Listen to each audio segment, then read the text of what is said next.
હવે આપ જામનગર જિલ્લાનો સમાચાર પત્ર સાંભળશો, જેના લેખક છે જગત રાવલ.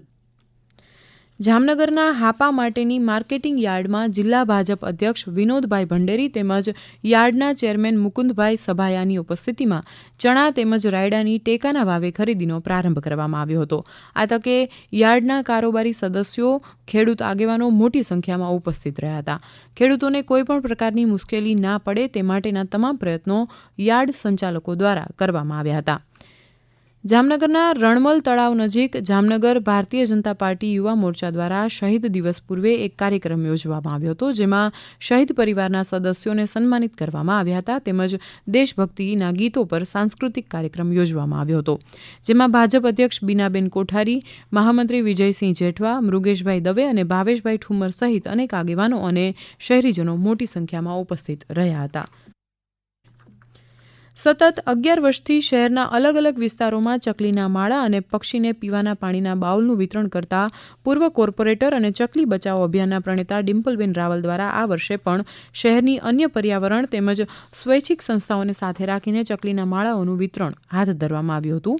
હવાઈ ચોક વિસ્તારમાં શરૂ થયેલા અભિયાનમાં ધારાસભ્ય દિવેશભાઈ અકબરી, પૂર્વ ભાજપ પ્રમુખ હસમુખભાઈ હિંડોચા, અશોકભાઈ નંદા તેમજ રેન્જ ફોરેસ્ટ ઓફિસર દક્ષાબેન વઘાસિયા, શહેર ભાજપ અધ્યક્ષ બીનાબેન કોઠારી સહિતના મહાનુભાવોના હસ્તે 10,000 ચકલીના માળા અને પાણીના બાઉલનું વિતરણ કરવામાં આવ્યું હતું.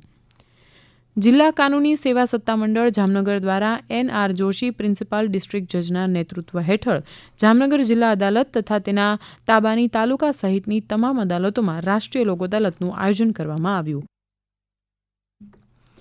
આંતરરાષ્ટ્રીય મહિલા દિવસની ઉજવણીના ભાગરૂપે જામનગર શહેરના ટાઉન હોલ ખાતે મહિલા સશક્તિકરણને પ્રોત્સાહન આપવા જિલ્લા પંચાયત પ્રમુખ શ્રીમતી મેયબેન ગરસરની અધ્યક્ષતામાં મહિલા સંમેલનનું આયોજન કરવામાં આવ્યું હતું. સમગ્ર કાર્યક્રમનું સંચાલન માત્ર મહિલાઓ દ્વારા કરવામાં આવે એવા આ પ્રકારના નારી શક્તિને ઉજાગર કરતા કલેક્ટર કેતન ઠક્કરના ઉમદા વિચારને સફળ બનાવવા માટે જામનગર જિલ્લા વહીવટીતંત્ર દ્વારા અનોખી પહેલ કરવામાં આવી હતી. આયુર્વેદમાં શિક્ષણ અને સંશોધન સંસ્થા જામનગર દ્વારા 2 દિવસીય આયુ રસ વાદોત્સવ 2026 આયુર્વેદ આહાર વાનગીને લગતો એક્સપો જામનગરની જનતા માટે ખુલ્લો મુકાયો હતો, જેનો શહેરીજનોએ મોટી સંખ્યામાં લાભ લીધો હતો. જામનગરના નભો મંડળમાં પ્લેનેટ પરેડની ખગોળીય ઘટનાના નિદર્શનનો કાર્યક્રમ યોજવામાં આવ્યો. જામનગરના પ્રદર્શન મેદાનમાં જુદા જુદા 3 ટેલિસ્કોપ ગોઠવી નિદર્શનનો કાર્યક્રમ યોજાયો હતો. જામનગરમાં વનબંધુ પરિષદ દ્વારા એકલ સુરતાલનો સાંસ્કૃતિક કાર્યક્રમ વન પરિષદ જામનગર શાખા દ્વારા એકલ અભિયાન અંતર્ગત સાંસ્કૃતિક કાર્યક્રમનું આયોજન કરવામાં આવ્યું હતું. રામ ભક્તિથી રાષ્ટ્રભક્તિના મંત્ર સાથે યોજાયેલા આ કાર્યક્રમમાં ભારતના વિવિધ રંગો અને એકલ અભિયાનની ઝલક જોવા મળી હતી. ITRA જામનગર દ્વારા રાષ્ટ્રીય વિજ્ઞાન દિવસ 2026 નિમિત્તે લાઇવ સ્ટેમ વર્કશોપનું આયોજન કરવામાં આવ્યું હતું, જેમાં સરકારી શાળાના 400 વિદ્યાર્થીઓ દ્વારા વિજ્ઞાન આધારિત રસપ્રદ રમકડા બનાવવામાં આવ્યા હતા.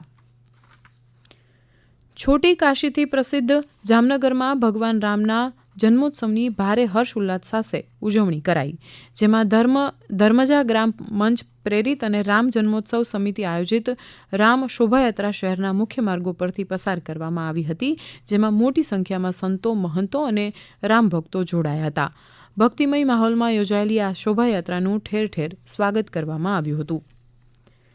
હમણાં જ આપે જામનગર જિલ્લાનો સમાચાર પત્ર સાંભળ્યો, જેના લેખક હતા જગત રાવલ. પ્રસારણ આકાશવાણીના અમદાવાદ વડોદરા કેન્દ્ર પરથી કરવામાં આવ્યું.